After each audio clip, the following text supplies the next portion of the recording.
Alrighty, we're back again.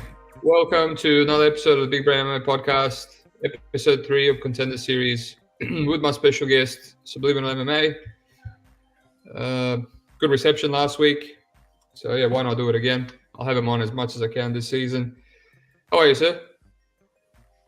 Yeah, all good, mate. Thanks for having me on again. I think we did all right last week.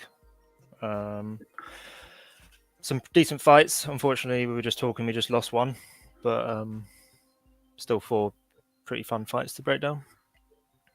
Indeed. That I was looking forward to that fight. Maybe take a poke on someone.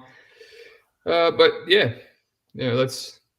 I'll do a little quick overview and we'll get straight into it, man. So last week, I started off super tilted, even though I lost no money, just because I passed on that Cypriot, and I was going to lock him in straight away, and I had this feeling that he could get around 1 KO, and he did. So started off tilted. Not usually I start off tilted when I don't lose money. So yeah, I didn't lose any money there, but I was tilted for passing, and then put a little bit on silver.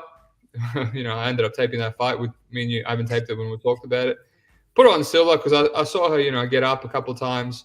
But then when I saw how badly tired she was in one of her fights and there was like no grappling at all, I was like, oh no, what is she going to do if she ends up on the back?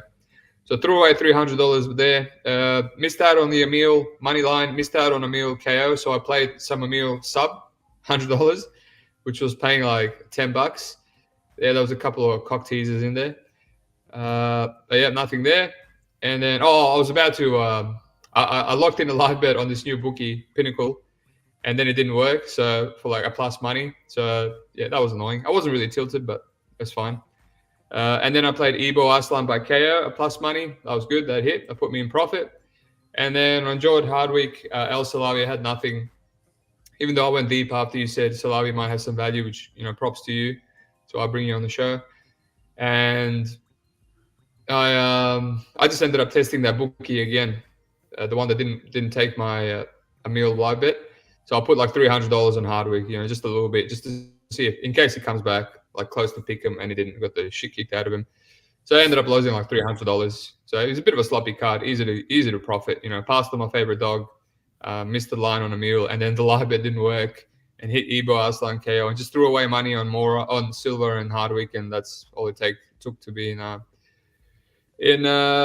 negative. But yeah, I don't care. It was just like not even a quarter unit. What about you, mate? I think you did a bit better.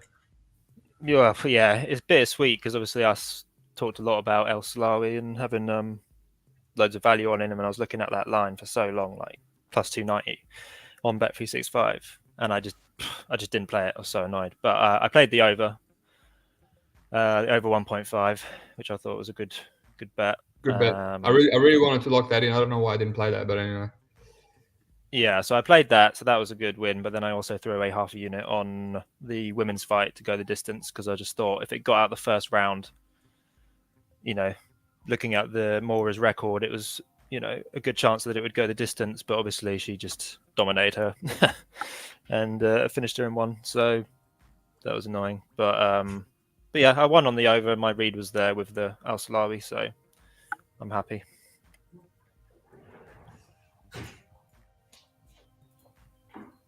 My bad, just went to let the dog in.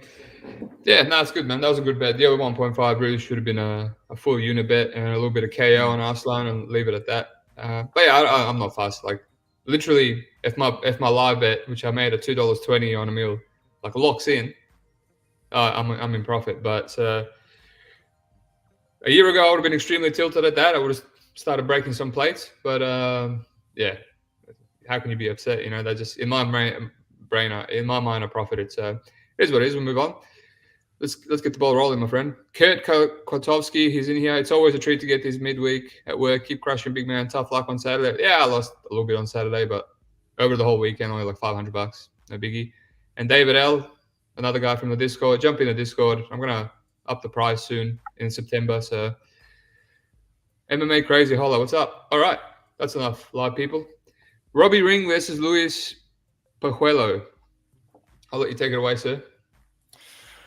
Yeah, so this should be a fairly entertaining fight. We've got 2 kind of somewhat contrasting styles. Robbie Ring, he's quite young. He's 23, fighting out of Ring Combat Sports. I don't know if that's like his family's promotion or something, but it might just be a coincidence.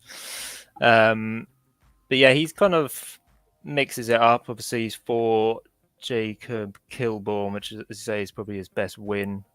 Well, definitely his best win because he was in the UFC. But yeah, he loves the Darce choke, goes for takedowns, decent body locks, good at catching kicks. Did that quite a few fights. He went 15 minutes as an amateur. He had a 5-round, 3-minute per round fight as an amateur. So he has gone 15 minutes. He looked fine in the fifth round, sorry. But he can be taken down. He did almost get finished by Jacob Kilburn, which is not a good look. Almost got submitted at the end of round 1. But he came back, took him down and submitted him. So yeah, he seems, he could be fast improving, 6-0. This Luis Pajuelo guy, a little bit older, 28, fighting out of Peru. He's quite entertaining to watch. He obviously likes to strike, backs his opponent up against the cage and fires shots, nice elbows. He doesn't have like massive power, but he's like death by 1,000 cuts because he really bloodies up his opponents. I think 2 fights he watched, his opponents' faces were just complete messes. He's quite tough. He's not very good. His striking defense is lacking. He does get hit a lot, but as I say, he's got a decent chin. His takedown defense, I don't think, is good at all. He does seem quite easy to take down, and he just hasn't really fought anyone that can exploit that. And I think Robbie Ring can do that basically. So I actually have a bet on Robbie Ring at -150. That's my only bet so far. Bet365 haven't released the totals yet, but yeah, I like the way this Pajuelo guy fights. But I think the difference in the grappling and the wrestling is quite substantial here, and I think he should be a little bit more of a favorite. So yeah, I've played Robbie Ring. Fair enough. We were just speaking off air how it's a popular play. Obviously the line is moving, and a few people on Discord are mentioning they locked it in, and now yourself as well. This is the first time I've talked to you about it. I don't know. I just can't get much of a read here. I've got a lot of Pajuelo tape, but I don't have much of. I mean, I do have a lot of Robbie Ring, and I will go watch those amateur fights as well. Because obviously, the reason I do so well on Contender Series is because, you watch all these early round finishes, and sometimes to see the fighter's cardio and to see if he's got a good chin, it's hidden in the amateurs, because that's the only time they get extended. So I'll definitely do it. I actually did it with one of the guys later on that's got a bunch of finishes.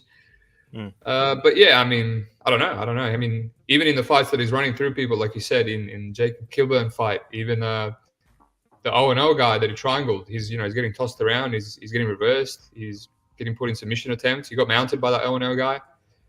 So it's like, I don't know, I just can't trust this guy that's run through nobody. He's literally nobody, including Jacob Kilburn, who's also a nobody. Like, he's 8-6 now. He's approaching 50-50, MMA record.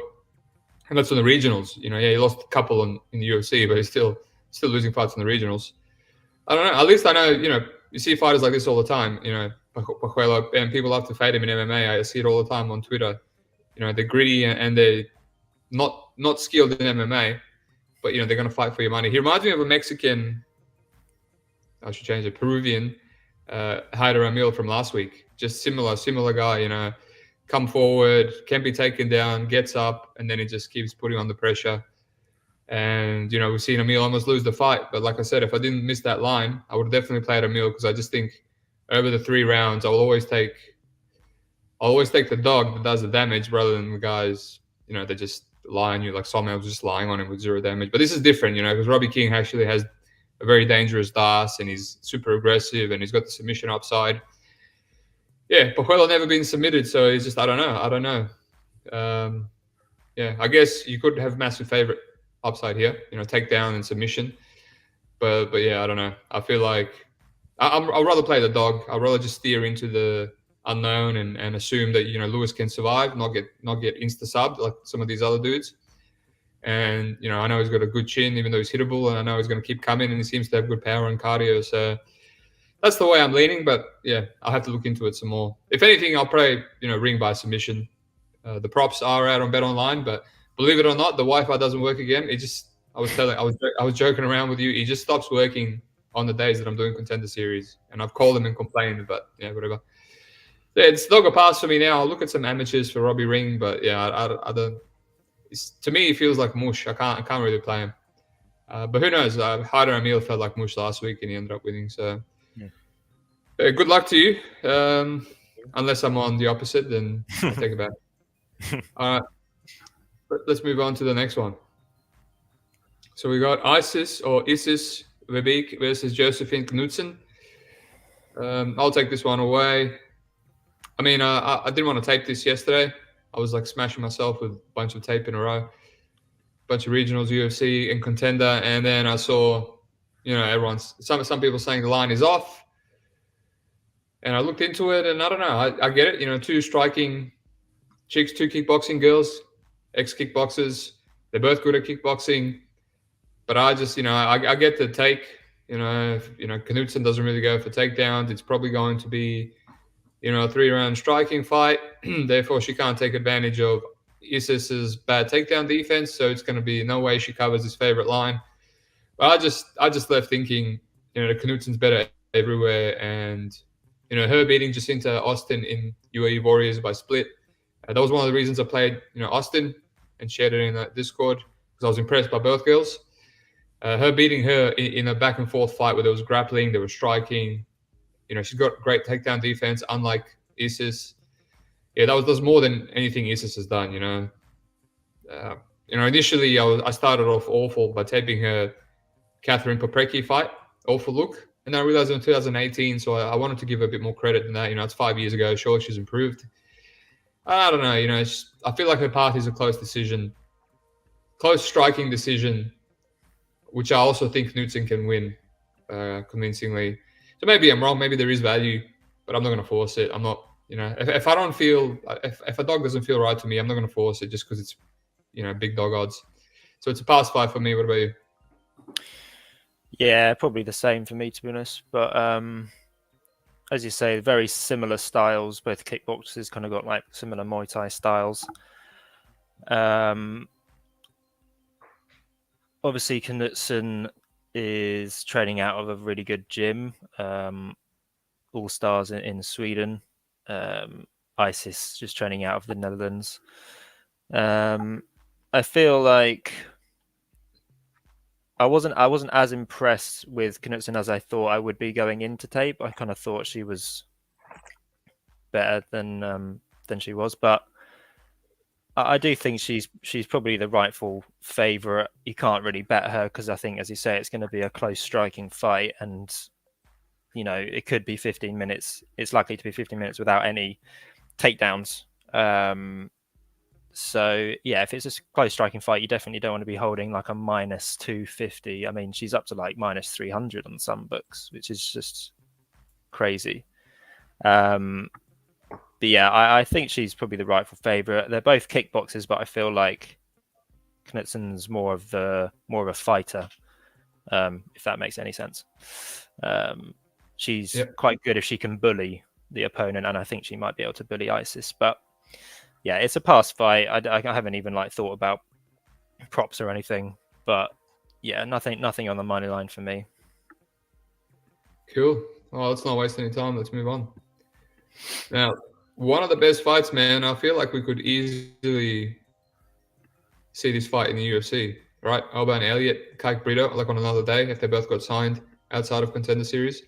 Let me just address this comment by my boy George Gennaro, another guy in the Discord. It's sharp chat right here, sharp Discord. Ring coach by his parents, red flag. Give me Peru. I mean, I didn't know that.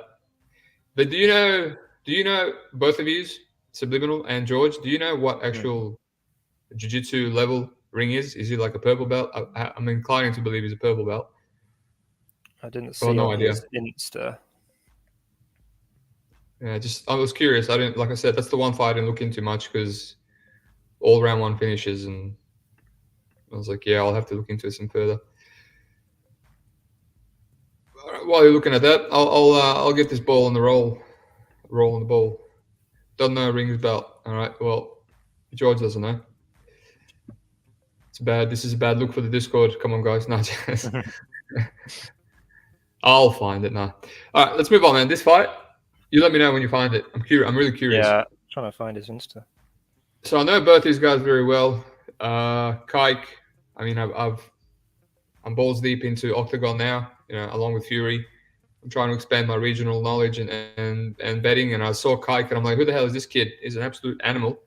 First fight I saw was him knocking out David Kozma, who's 30-11, ex-Octagon champ, really durable, gritty guy. And for Brito to spark him, I was impressed. And then he started popping up in more tape. Brizek, really good Polish boxer that just won by Roman KO recently. He sparked him in a minute as well. And here we are now. He's on Contender Series. And obviously Oban, Elliott. I'm a avoid Cage Warriors bet. I've been betting for a while now. Me and you were doing podcasts last year, so you just see him in a lot of the fights. I think early, both these guys young, early, Oban had some flakiness about him, knocked out by Figlak, who's not the greatest, knocked out by Madras Flaminas, who's a bit underrated. He's also beat George Hardwick. So if you can't get past Madras, he's like a gatekeeper for UFC talent, or he's gonna give you your first loss. And he's come back. He's beat Matthew Bonner, which I don't think is that impressive. Matthew Bonner, horrible takedown defense, and I try to fade him. I try to fade him against James Sheehan. Sheehan was a dog, and then he closed as a favorite. A lot of mush money came in on him. And I was impressed. It's mostly because Oban has really bad control and, not much power, not much finishing upside, mostly a decision machine unless you give him a bum. And I thought Sheehan, will probably line him up on the feet as a dog. I thought he was going to get up, and he had good wrestling himself. And, yeah, I mean, Elliott showed improved striking in that fight. I think he's improving a bit by bit every single fight with his striking. He's a lot more patient now. He's in and out. He conserves his energy. He mixes in takedowns right when he needs to, just to seal the rounds. One thing I noticed on his tape for that Sheehan fight is he usually wins 30-27s, right? So there's not much damage done. He doesn't backpack much, doesn't body triangle. But when the decision is being read, it's 30-27 and it's clean. It's just because he knows how to seal rounds with his takedowns, even though he doesn't, keep him down long. So smart, smart, and he's improving. And I'm hearing people say he's taking his career a little bit more seriously now, so that makes sense. And then Kaik on the other side, yeah, like I said, absolute animal. Straight punches, big power. First time I actually looked into his career properly, for this fight, and obviously takedown defense is a big thing I was looking at. And every time someone's actually tried to take him down, he's lost, or there were some issues. David Kozma, the last fight, the Pink Panther, the first fight that he actually won. I only looked at 5 fights, so I didn't go massively deep.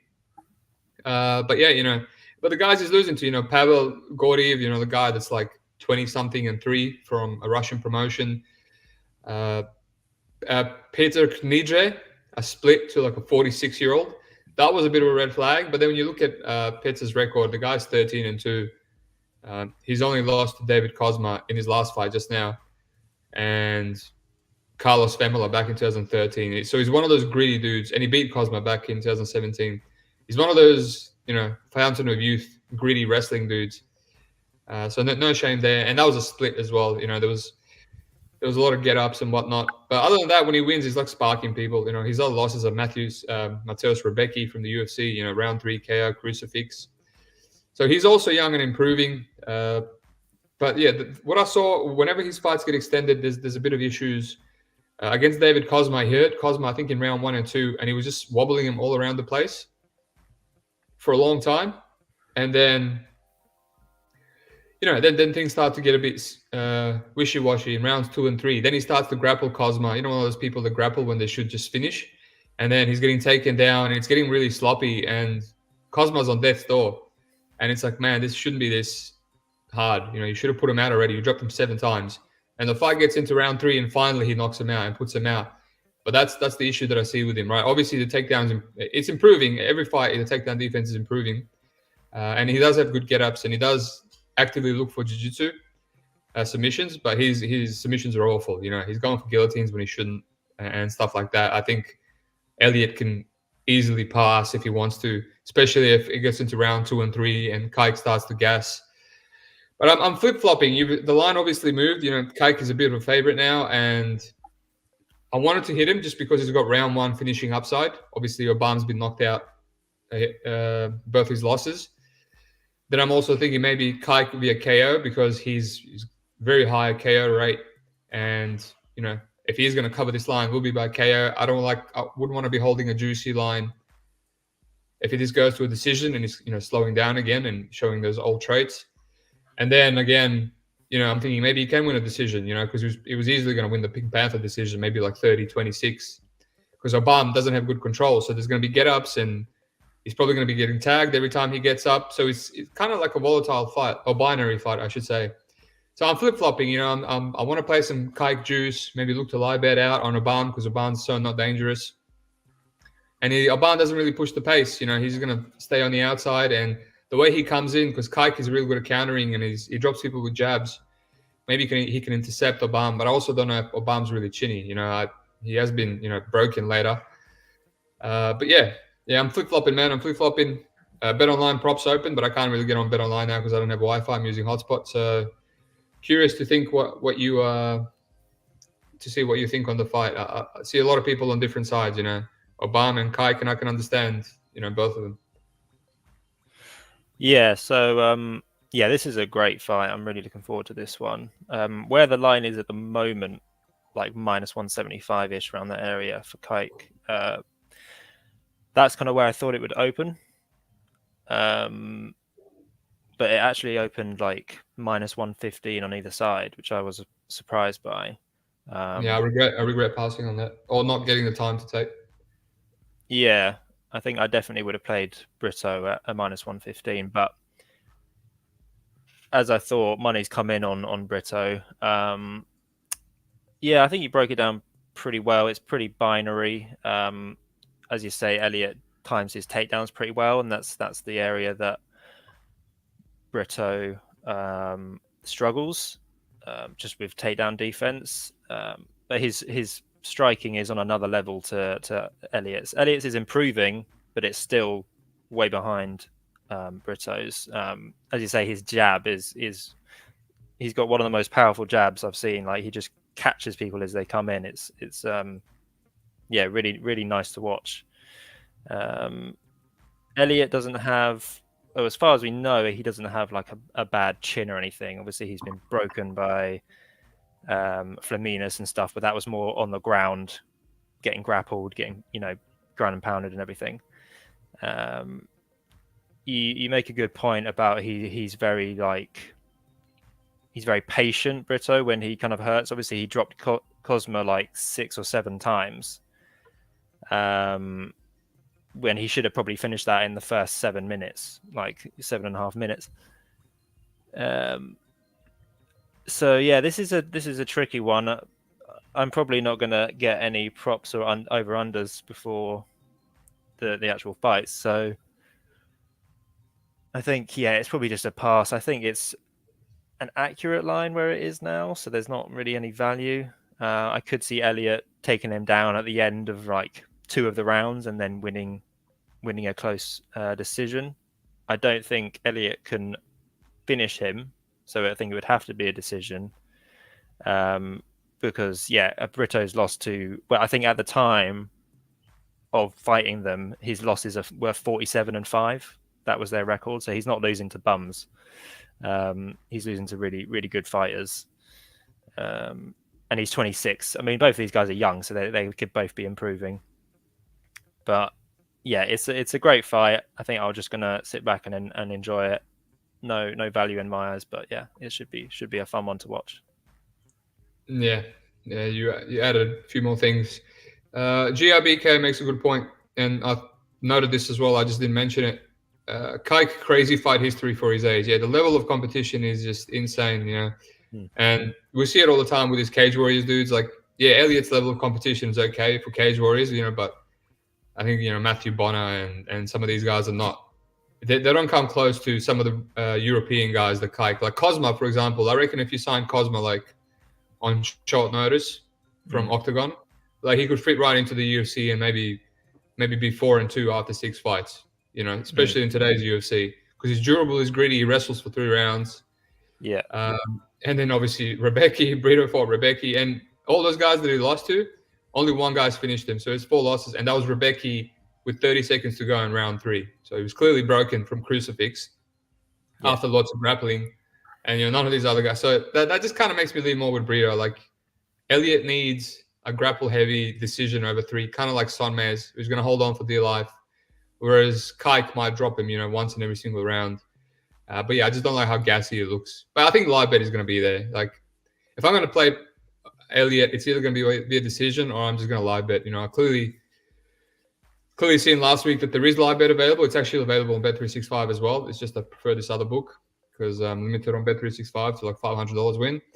I just have to make sure I actually lock the bet in. So yeah, I'd rather live bet.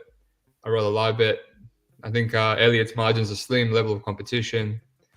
Yeah, a lot of good points here. David L says he thinks Ring is a black belt, and then he follows up with brown belt at least, which tells me that he's not confident at all and he's just guessing.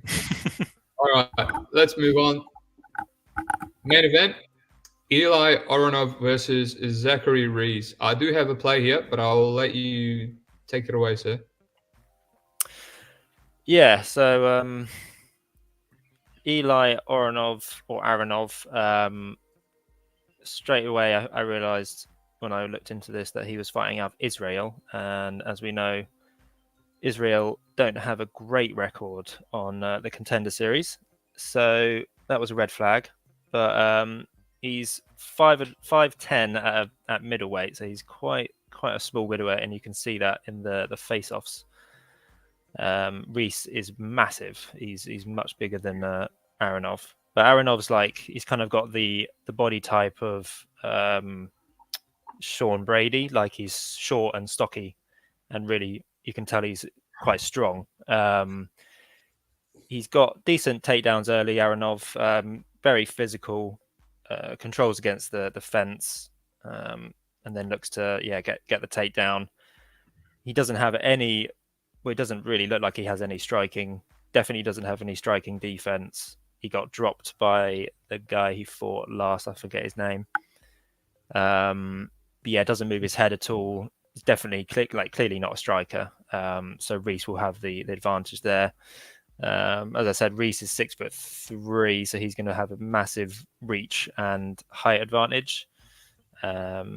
He's got a good high kick, Reese, decent power in his hands, pretty composed on the feet.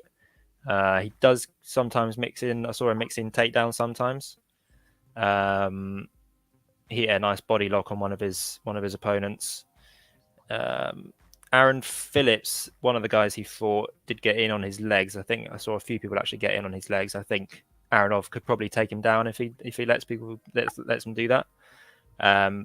But he immediately wrapped up the neck and put the guy to sleep. So he's got submissions in his back locker as well. So yeah, I favor Reese just because of the Aronov's cardio obviously as well didn't look very good in his tape. So and Reese obviously he hasn't gone super late in fights, but it looked fine from what I saw in a few round 2 fight, I think, in amateurs. Obviously it's not 3. It's only 3-minute rounds, but he seems like he would have better cardio than Aronov just because of the build. But yeah, I definitely favor Reese in terms of the line. If you got the early line, I reckon that's probably a good play, slight favorite. I mean, it's not outrageous now. It's kind of minus 155-ish, which I guess is pretty good. You got to give Aronov so it's less than 40% chance. So yeah, I like Reese. I haven't played anything yet. But yeah, interested to hear your thoughts. Yep. So thought you broke it down well. The play that I do have is Reese. So I mean, initially I started with the Eli tape, and he is very young. What is he, 27? And that tape was maybe a few years ago, so he's 24, which I didn't realize at the time. Facebook links, absolutely hate Facebook links, and a bit of a red flag. And then I'm just seeing so much sloppiness, like you said, hitability, gets takedowns, but then he gets reversed, gets taken down himself, gets bucked off mount. And, one of the opponents that he beat was showboating so much. I thought he beat him, because he wasn't tired at all, and Eli was gassed. And then I was surprised to go check his topology record. He was 6-0. So because there was a lot of back and forth fights, and then he does fight. Give him credit where it's due. He fought the best guy, that Mariusz Kazajevic. I'll go with that. Who was a contender series, and 10-2 guy, 10-1 guy. Even though he lost to that Mario Souza guy, who's horrible. And he just runs through him, and he just he looked like a lot more ripped. He looked on the gear. He looked like a physical, aggressive, wrestling ape that could just do this for 3 rounds, and he just broke the Polish guy. But the Polish guy is not good. I think, despite his record, I think it's a bit overrated. And then I tape Reese, and you see what you see, and he's just a lot more composed, and he's just running through everyone. And I expect to see like a massive juice line, like typical hype contender series line, where one guy's a finisher, he looks good, versus one guy from Israel, and the tape looks horrendous. And it was like $1.80. I was like, whoa, what's this? And kind of shocked me. And I quickly finished tape, and I did it properly, and I was like, this might be a play. Reese has his issues, right? Just like I mentioned with Ring before. Not one fight out of round 2, and I even watched every single amateur fight I could find, obviously, other than his decision loss to Kevin Holland back in 2012. And yeah, there's nothing in round 3, so I can't really make a solid argument. But it's just, I had this gut feeling that I had to lock it in at that price, because it felt like he should at least be more favored, because from all the finishing upside, just how much more composed he is. And I just had this feeling like there's a chance he's the real deal, right? Even though he hasn't fought anyone. And I locked it in just to win half a unit. So it's not like I'm risking much if I'm wrong. And I mean, I locked in Almeida in week 1 without hesitation. And I hesitated on the Cypriot, and I had the best gut feeling about him. And then I missed out. And then I was telling myself how I was going to be wrong if I locked him in, and then I was tilted. So this is another one that I didn't hesitate. So let's see if every single bet that I was going to lock in without hesitation wins. But yeah, I'm having a little bit of cold feet now, but it's fine. It is what it is. That's just because it's just my radar. My radar is always giving both sides equal chance, just to make that. That's just how I bet on stuff. Eli, I see a lot of photos with Dewey Cooper, at Extreme Couture. He does seem in better shape. He's young. He's definitely the more physical guy. And like you said about Reese, he does love to go for the guillotine, and a lot of people get in on his hips, and he kind of seems easier to take down, especially by like a gorilla. Like I don't think he pronounced his name Eli. I'll say Eli. But yeah, he definitely, I reckon he could definitely take him down. And then from then, it's like, I hope he doesn't keep going for the guillotine, because he might have worked on those Fury bums, but I don't know. I think this Eli dude, he seems like he can power out of some stuff, because he just definitely seems like he could throw Zachary around. So that's the only reason I'm kind of regretting it. And I've seen, Eli go deep, whereas I haven't with Zachary. But other than that, man, I just feel like Zachary could be for real. I think his striking's better. It's more technical. He's got a good step-in knee. So there's a chance that Eli just ducks right into it head first. But yeah, I locked it in. The price has moved quite a bit now. I just feel like the guillotine's there. I feel like the guillotine's there, and the striking's better. The only issue is this could look very, very bad if Eli just takes him down straight away. And it's one of those ones where Eli just looks like a massive favorite. He's just like a Marab type, EPO, physical, grinding wrestler, and he's just like throwing Reese around. And Reese just has like a cardio dump because he's never faced this kind of adversity before. That's the issues that I have, but oh well, the bet's locked in now, and hopefully my gut hasn't steered me wrong. I think it's like $1,000 to win a half a unit, which is $750 for me. Yeah, not risking too much, so it is what it is. But that's the only bet I have at the moment. Maybe some Zachary sub. That's the first thing that popped up to me. I don't know what the unders are. Maybe someone in the chat that's playing that has bet online, or maybe even you, mate, if it pops up. Minus 150 for the under 1.5. Yeah, so it's 1.6. they're obviously favouring Reese. I think this goes to decision if Eli wins, personally. You don't think he can finish Reese? Maybe. I mean, just because he finished that Polish bum, he was that Polish dude looked to be flaking like at the end of round one. I don't know. I don't want to say. I mean, who knows? Maybe Reese is the same, cut from the same cloth. Who knows? But yeah, I think that he did go to decision a couple of times as a pro against 1-0 and 2-2 fighters. So yeah, it's probably, but albeit a lot younger. But I literally saw no danger from him in all those fights. I watched 4 of those fights, other than the last fight where he got an arm triangle choke. Like I didn't see any ground and pound. I didn't see any rear naked choke. He's just losing all those positions. So I would like to think, and Reese actually seems to have a good ground game, even though he's getting a lot of knockouts. A lot of his knockouts are from, taking the back, flattening him out, ground and pound. Like he seems to have all the finishing upside. Whereas Eli, when he gets there, I mean, how many good positions did he have against the Polish dude? In the first round, and it took him until the end of round 1, like 10 seconds to go, to finally break him. So it was like 20 minutes, 10 minutes of constant domination on the ground to finally finish him. But yeah, that's where I'm at. GRBK says Reese never went into the second round. I think you mean the third round, mate. He's got a couple of second rounds. Yeah, in amateurs. Yeah. Oh, he's only got 1 second round amateurs. My bad. Yeah, that one he won via rear naked choke. There was a bit of back and forth grappling, and he did get held against the fence for like all of round 1, which is a bit of a worry. Yeah, he did, but I would prefer that. I would prefer that he gets held up against the cage and not get taken down, rather than go for a guillotine and then end up on the back. So getting held up against the cage is like 50-50 in today's scoring, right? Because once he breaks away from the cage, lands one shot, that's his round, And maybe that gasses out Eli as well. So yeah, there's issues there. He's definitely, like you said, people get in on his hips, and he's not as physical. So hopefully he's watched the tape and he said, all right, I can't be on my back against this ape of a gorilla. Yeah. But yeah, we'll see. Do you know what? Because you found the sub. Did you find Zachary's sub? Is it online or no? Yeah. So it's come down a lot. It opened at plus 375, and it's now plus 250. Yeah, it's still nice.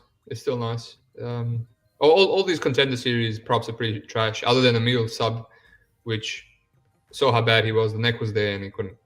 I think that was lined accurately. Yeah. Also, can you see what the KO is for Kaik? Yep. It is. Sorry, bug you. Plus 115. Jesus. Well, it's plus money. Yeah, it's plus 115. Yeah, I told my shop mate I'd rather play the KO, and he was telling me I don't think it's going to be much better. And I said, I mean, Emil was plus money, and yeah, that's a lot better, plus money, and that's his path. I think. How many times has Kaik won a decision, right? I'm sure there's still flakiness in Elliott. If he gets dropped 5 times, I'm sure we're going to see it again. Yeah, not many decisions, man. Not many decisions on. But I got saved by the Emil KO getting steamed last week, because I would have been tilted if he won a decision and I had the KO. Yeah. But Kaik, I think Kaik is a different animal in terms of power, man. That's compared to Emil. Did you see what Vegas Dave put in the chat? No, because I turned my Discord off when I'm a professional. It's a picture of Robbie Ring with a black belt. Oh, nice. It's probably the same as the Macy Barber black belt. You remember that photo? When she and then people started coming out saying that she bought that black belt. Bought it, yeah. I'm joking. It probably is a black belt. It's good. I mean, yeah, I guess the sub is in play. I'll look into those props when I get offline. The sub is 165 plus 165. So yeah, that's shit. yeah. What do we have? Took Eli 50 elbows to get a cut going on that fight. Yeah, he's not very dangerous, man. Reese started his MMA career late 2021. Talked about going pro because he got fired from his oil rig job. I mean, he seems very talented. That's a late start, man. BigSteve in Discord found rings black belt. Yeah, cool. Alrighty, I'll quickly go over and then yeah. Robbie ring, Luis Pajuelo. I need to look into it some more. I'm leading the dog. Maybe a sub on ring. I'll look at some unders. Isis, it's a pass. Josefine seems better everywhere. Kaik, Brito, I'm probably going to lock in that KO. And I've got to play on Reese. There's concerns, but it's already locked in. Let's see how we go. That's about it, man. You only got one play on ring, right? Yeah, just ring for now. For some reason, Bet365 haven't released. Let me check one more time. But they hadn't released the totals just before we came on. So, but not that I've got any in mind. It would be nice to have them. No, they still haven't got them, so that's fine. So yeah, just Robbie ring for me. But best of luck on Reese. I think he's probably the side at the line you got him. Do we know where Reese is training? I would. Oh, here we go. War training. Yeah. I don't really know what that is. I heard a lot on his Instagram, but what? Oh no, dude! This can't be. This is a red flag city. Do you want me to tell you who trains at that gym? Who trains it? This is gonna be good viewing. Oh no, this guy spoiled it for me. Trevin Giles. So Rakeem Cleveland trains there. Trevin Giles, Anthony Ivy, Charlie Ontiveros. Oh no. Joseph Uglyman Holmes. Oh no. Oh my god. This is the four horsemen of the worst fighters. Oh my god. Oh, let's hope he breaks the mold. Let's hope he's the star of the gym, just like Ronda Rousey for Edmund Targaryen. Oh man, that was Jesus. That's not a good lineup of Well, sorry everyone that tailed me on the Reese bet. Oh Jesus. Oh, would you expect anything better from the War Training Center? I swear I saw some Instagram photos of him training somewhere else. I mean, Eli doesn't train at Spirit anymore. He's got a bunch of photos at better gyms, so who knows? Yeah, it is what it is. Alrighty. George Janero, another sharp breakdown, gentlemen. Who did you have in the Pereira dos Santos fight? I really wanted to hit Pereira, man. I felt so good about Pereira. I see people saying dos Santos is a parlay piece because of that one fight where Pereira got grappled. I left thinking Pereira was going to spark him, and I couldn't believe that line. I was so G'd up. That was going to be an easy dog play. I felt confident about it, and then I was going to talk about it on this podcast, and then the fight fell apart, unfortunately. What about you, man? I think he cares about your opinion too. What did I? Let me look at my notes. Yeah, I mean, I think there was probably value on Pereira just because the line. What did he open at? I can't remember if it opened up around this area. The Santos was like $1.35, and he's so noodly and hittable, and not a The physicality gap was massive. Yeah, so just before it was cancelled, it got up to like plus 200, plus 225. So that would have definitely been a play for me. Oh, easy play, and the round one KO would have been money. Yeah, all week it was like plus 155, and I was kind of like, yeah, that's probably still some value, but that plus 225, that's crazy for a guy so hittable. And Pereira clearly had power in his hands, although he's tiny. But yeah, I think there was definitely. It's a shame it got cancelled, but now Santos is fighting Manel Cup, which is retarded, but oh well, at least we get to see Manel Cup fight. And I'm looking for tickets for that event in Sydney. All right, we went 45 minutes, man. Even though we had one last fight, at least we had some fun. It is what it is. Oh, good. Subscribe, BigSteve MMA, SubliminalMMA. Very very sharp, underrated, consistent guy every week. also in the Discord. And yeah, that's about it. Thanks for helping me, mate. We'd love to have you again next week if all goes well. Even if it doesn't, I can always hotspot. And yeah, good luck on everyone's bets. Cheers, man.